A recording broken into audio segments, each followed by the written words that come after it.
নিয়ম মেনে একটা রিজাইন করেছেন রেজিনগর। আগামী 2-3 মাসের মধ্যে উপনির্বাচন হবে।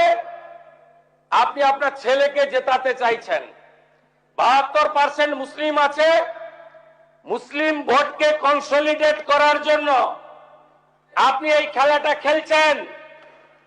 আপনি কান খুলে শুনে রাখুন, আপনাকে এইভাবে ধমক হুমকি বেপরোয়া লাগাম ছাড়া কথা বলতে দেব না, দেব না, দেব না।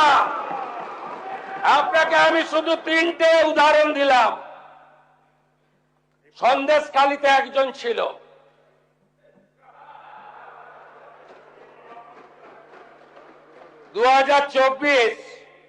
পয়লা জানুয়ারি বলেছিল তৎকালীন বিরোধী দলনেতা এলে তার হাত কেটে পায়ে, পা কেটে হাতে লাগাবে আর চামড়া ছাড়িয়ে মেদিনীপুরে পাঠিয়ে দেবে। ওর অবস্থা কি হয়েছে সবাই দেখেছে। একই টোন ছিল। আরেকটা জীবনতলার গুন্ডা ক্যানিং ভারত, ওর অবস্থাও কি হয়েছে দেখতে পাচ্ছে সবাই।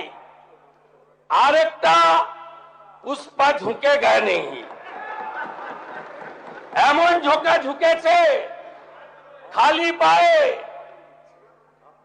ছোট প্যান্ট পরে, কান ধরে উঠবস করতে করতে যাচ্ছে।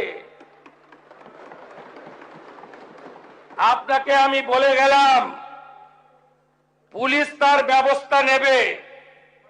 আর আমি 1 সপ্তাহ পরে মুর্শিদাবাদে যাচ্ছি।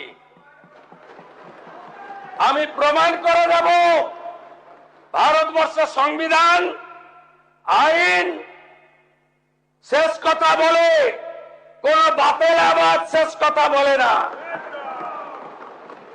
আপনাকে সংযত হওয়ার, সতর্ক হওয়ার, এই ধরনের কথা প্রত্যাহার করার এবং ভবিষ্যতে এই ধরনের কথা বলার আগে 25 বার ভাবার হুঁশিয়ারি দিয়ে আমি সবাইকে আশ্বস্ত করছি। আপনারা ভাবছেন কেস হয়েছে, অ্যাকশন কবে হবে? যারা ওকে ডেকেছিল এই সভাতে তাদেরকে আগে তুলব, তারপরে আপনার কাছে যাব। যা করার করব, আমি আশ্বস্ত করছি আপনাদের। আপনি ধরে রাখুন, এটা ওর শেষ বক্তব্য, ধরে রাখতে পারেন। এ সরকার আইনের শাসন প্রতিষ্ঠা করবে, গুন্ডাদের শাসন সমাপ্ত করবে, নিশ্চিন্ত থাকুন। সবাই ভালো থাকবেন। ধন্যবাদ।